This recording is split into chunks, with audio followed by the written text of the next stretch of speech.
வெற்றி துளசி சீரியலை பற்றி தான் நம்ம இந்த வீடியோக்குள்ளே நம்ம பார்க்க போகிறோம். வெற்றியை எப்படியாவது நிரபராதி அப்படின்னு சொல்லிட்டு அஞ்சலி நிரூபிச்சிருவாங்களா, அதுக்காக என்னெல்லாம் அவங்க பண்ண போகிறாங்க அப்படிங்கிறத நம்ம இந்த வீடியோக்குள்ளே நம்ம பார்க்க போகிறோம்.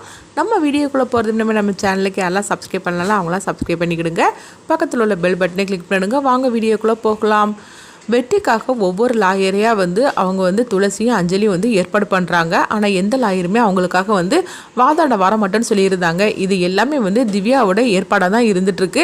அடுத்து பார்த்தோம்னா அவங்க துளசி வேற ஒரு லாயரை பார்க்குறதுக்காக போகிறாங்க. அப்போ அவர் சொல்கிறாரு, என்னை யாராலும் எதுவுமே பண்ண முடியாது, யார் என்னை மிரட்டினாலும் சரி தான், நான் அதுக்கு அடிப்பணிய மாட்டேன், அதனால வெற்றியோட கேஸை நானே எடுத்துக்கிடுது அப்படிங்கிறாங்க. இது கிட்டதுமே துளசியும் அஞ்சலி ரொம்பவே சந்தோஷப்பட்டுட்டு இருக்கிறாங்க. அப்போ வீட்டுக்கு வரவும் சிவராமனும் லட்சுமி கேட்குறாங்க, என்னாச்சு துளசி அப்படின்னு சொல்லி கேட்கும்போது, அதாவது வெற்றி தம்பிக்காக லாயர் ஏற்பாடு பண்ணிட்டேன்னு சொல்லி கேட்கவும், ஆமாப்பா நான் ஏற்பாடு பண்ணியாச்சுது, இருக்கிறதுலையே பெரிய லாயர் அவர் தான்ப்பா, எந்த மாதிரிக்கு கேஸாக இருந்தாலும் சரிதான், அவர் கண்டிப்பாக ஜெயிச்சு கொடுத்துருவாரு. அது மட்டும் இல்லாமல் வெற்றி இந்த மாதிரிக்கு தப்பு பண்ணியிருக்க மாட்டான்னு நம்மளுக்கு நல்லாவே தெரியும், அதனால நீங்கள் கவலைப்படாதீங்க, ஈஸியாகவே நம்ம வெற்றியை வெளியே கொண்டுட்டு வந்துடலாம் அப்படின்னு சொல்கிறாங்க. இது எல்லாமே இந்த திவ்யா வெற்றியை பழி வாங்கணும்னு சொல்லிட்டு அவ போட்ட பிளான் தான் அப்படின்னு சொல்லவும், அப்போ சிவராமன் சொல்கிறாங்க, நம்மளுக்கு வெற்றி தம்பியை பற்றி நம்மளுக்கு தெரியாதா என்ன, ஆனால் இந்த திவ்யா எதுக்காக இந்த மாதிரிலாம் பண்ணாலோ தெரியல. வெற்றி தம்பி எவ்வளோ நல்லவர், நம்மளுடைய சந்தோஷத்தை ஒரு நாள் கூட அணிவிக்க விடாமல் இந்த மாதிரிக்கு பண்ணிட்டால, நம்மளுக்காக எவ்வளோ தூரம் அவர் கஷ்டப்பட்டு எனக்காக இந்த மாதிரிக்கு மெக்கானிக் ஷெட்டெல்லாம் ஏற்பாடு பண்ணி கொடுத்தாரு. அப்படிப்பட்ட சந்தோஷமான நேரத்தில் இப்படி நடந்து போச்சுதம்மா, அதை நினைக்கும் போது எனக்கு ரொம்பவே கஷ்டமாக இருக்குது அப்படின்னு சொல்லவும், அப்போ துளசி சொல்கிறாங்க, அப்பா நீங்கள் கவலைப்படாதீங்கப்பா, கண்டிப்பாக வெற்றியை நம்ம வெளிக்கொண்டுட்டு வந்துடலாம் அப்படின்னு சொல்கிறாங்க. அடுத்து இங்கே பார்த்தோம்னா அபிராமியை தான் காட்டுறாங்க. அபிராமி துளசி போட்டு பயங்கரமாக திட்டிகிட்டு இருக்கிறாங்க. இவ என்னைக்கு இந்த வீட்டில் காலடி எடுத்து வச்சாலும் அன்னிலேருந்து பிரச்சனை வந்துக்கிட்டு தான் இருக்குது. அதாவது வெற்றிக்கும் திவ்யாவுக்கும் கல்யாணம் நடந்திருந்துன்னா இந்த வீடு எவ்வளோ சந்தோஷமாக இருந்துட்டு இருக்கும். ஆனால் இந்த துளசி வந்தனால தானே இந்த மாதிரிக்கு பிரச்சனை அப்படின்னு சொல்லிட்டு இருக்கவும், உடனே ஈஸ்வரமூர்த்தி சொல்கிறாங்க, அங்கே பாரு அபிராமி, ஃபஸ்ட்டு நடக்கிற கதையை நம்ம பார்ப்போம், நடந்து முடிஞ்சதை பற்றி நீ எதுவும் பேசிகிட்டு இருக்காத, எப்படியாவது வெற்றியை வெளிக்கொண்டுட்டு வரணும் அப்படின்னு சொல்லவும், சரி நீங்கள் லாயரை பார்த்தீங்களா அப்படிங்கும்போது, நானும் எல்லா லாயர்ட்டும் பேசிட்டேன், ஆனால் யாருமே வெற்றிக்காக வாதாட வரமாட்டேன்னு சொல்லிட்டாங்க அப்படிங்கவும், அடுத்து பார்த்தோன்னா துளசி சொல்கிறாங்க, மாமா நீங்கள் கவலைப்படாதீங்க, அதாவது இருக்கிறதுலே பெரிய லாயர் வெற்றிக்காக வாதாட வாரன்னு சொல்லிட்டார் அப்படிங்கவும், யாரம்மா அப்படின்னு சொல்லி கேட்கும்போது அப்போ அவருடைய பேரை சொல்கிறாங்க. இது கேட்டதுமே மீனாட்சி அதிர்ச்சி அடைகிறாங்க. அப்போ ஈஸ்வரமூர்த்தி ரொம்பவே சந்தோஷப்பட்டுட்டு இருக்கிறாங்க. அப்போ அபிராமி சொல்கிறாங்க, ஆமாம் எல்லா பிரச்சனைக்கு காரணமே இவா தான், இப்போ இவா என் பையனை வெளிக்கொண்டுட்டு வர போகிறாளாம் அப்படின்னு சொல்லவும், அப்போ ஈஸ்வரமூர்த்தின்னு சொல்கிறாங்க, எங்கள் பாரு அபிராமி, இப்போ கொஞ்சம் நீ பேசாமல் அமைதியாக இருந்துட்டு இருக்கிறியா, அதாவது துளசி சொல்கிற லாயர் கண்டிப்பாக வெற்றியை வெளிக்கொண்டுட்டு வந்துடுவார்னு எனக்கு நம்பிக்கை இருக்குது, அவர் பெரிய லாயராக்கும் அப்படின்னு சொல்லவும், அது மட்டும் இல்லாமல் நம்ம வெற்றி மேலே எந்த தப்புமே இருக்காது, திவ்யா தான் வெற்றியை கல்யாணம் பண்ணலன்னு சொல்லிக்கிட்டு இந்த மாதிரிக்கு ஏதாவது பண்ணியிருக்கணும் அப்படிங்கவும், உடனே அபிராமி சொல்கிறாங்க, ஆமாம் நீங்கள் இப்படியே குறை சொல்லிட்டே இருங்க, உங்களுக்கு ஒரு வேலை இல்லை அப்படின்னு சொல்லவும், என்ன இப்படி பேசிகிட்டு இருக்கிற, அப்போ நம்ம வெற்றி மேலே நீ சந்தேகப்பட்டு இருக்கிறீ அப்படிங்கும்போது, நான் சந்தேகம்லாம் படலை, ஆனால் வெற்றிக்கும் திவ்யாவுக்கும் கல்யாணம் நடந்து முடிஞ்சிருந்துன்னா எவ்வளோ நல்லா இருந்திருக்கும் அப்படின்னு தான் நான் சொல்கிறேன் அப்படிங்கிறாங்க. வெற்றி எதுக்காக திவ்யா பார்க்கறதுக்காக வீட்டுக்கு போயிருக்கணும் அப்படின்னு சொல்லவும், உடனே ஈஸ்வரமூர்த்தி சொல்கிறாங்க, இங்கே பாரு என்ன நடந்துச்சுன்னு யாருக்குமே தெரியாது, ஆனால் அதுக்காக நீ வெற்றி மேலே இந்த மாதிரிலாம் நீ தப்பாக மட்டும் பேசிகிட்டு இருக்காத, நம்ம பையன் அப்படிலாம் செய்யக்கூடிய ஆள் கிடையாது அப்படிங்கவோ, அடுத்து இங்கே பார்த்தோம்னா மீனாட்சி அதிர்ச்சி அடைகிறாங்க.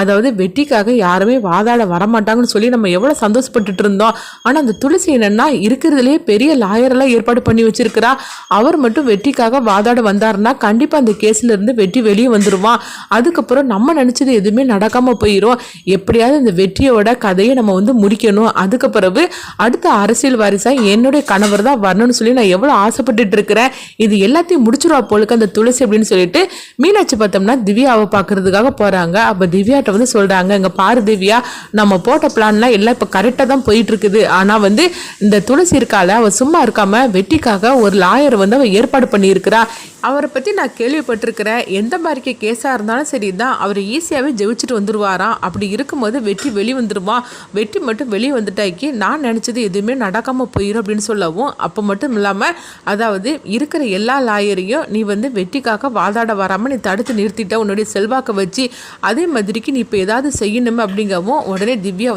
சொல்கிறாங்க, இந்த துளசி இந்த அளவுக்கு போவான்னு சொல்லி நான் கொஞ்சம் கூட நான் எதிர்பார்க்கவே இல்லையே, அவள் எப்படியாவது வெற்றியை காப்பாற்றணும்னு சொல்லி இப்படிலாம் பண்ணுறாளா, என்கிட்ட என்கிட்ட இருந்து வெற்றியை காப்பாற்றவே முடியாது. ஒன்று வெற்றி வந்து என் கழுத்தில் தாலி கட்டியே தீரணும், அப்படி இல்லைன்னா வெற்றி வந்து உள்ளே தான் இருக்கணும் காலம் ஃபுல்லாக அப்படின்னு சொல்லிட்டு இருக்கவும் அப்போ வந்து மீனாட்சி சொல்கிறாங்க, நீ என்ன பண்ணுவியே ஏது பண்ணுவியே எனக்கு தெரியாது, ஆனால் வெற்றி வந்து வெளியே நல்லவன் சொல்லிவிட்டு அவன் வெளியே வந்துடக்கூடாது அப்படின்னு சொல்லவும் என்கிட்ட சொல்லிட்டு எல்லாம் நான் பார்த்துக்கிட்டு அப்படின்னு திவ்யா சொல்லிட்டு இருக்கிறாங்க. அடுத்ததாக பார்த்தோம்னா வந்து வெற்றியோட கேஸ் வந்து கோர்ட்டுக்கு வரவும் அப்போ எல்லாருமே வந்து கோர்ட்டுக்கு வராங்க. உடனே வந்து வெற்றி வந்து துளசியை பார்க்கும்போது துளசிக்கிட்ட சொல்கிறாங்க, துளசி அந்த மாதிரி தப்பு பண்ணுவேன்னு சொல்லி நீ நினைக்கிறேன் அப்படிங்கும்போது வெற்றி நீங்கள் கவலைப்படாதீங்க, நீங்கள் இந்த தப்பு பண்ண மாட்டீங்கன்னு நல்லாவே எனக்கு தெரியும், உங்களை பற்றி எனக்கு தெரியாதா, எல்லாமே வந்து உங்களை சூழ்ச்சியில் தான் அந்த மாதிரிலாம் பண்ணியிருக்கிறாங்க, நீங்கள் கவலைப்படாதீங்க, கண்டிப்பாக வந்து இன்றைக்கி நீங்கள் வெளியே வந்துடுவீங்க, உங்கள் மேலே தப்பு இல்லைன்னு சொல்லிட்டு நான் நிரூபிச்சிருவேன், அது மட்டும் இல்லாமல் இருக்கிறதுலே பெரிய லாயர் தான் உங்களுக்காக வாதாட வர போகிறார் அப்படின்னு சொல்லவோ இது கெட்டதுமே திவ்யா வந்து சிரிக்க ஆரம்பிச்சிருந்தாங்க.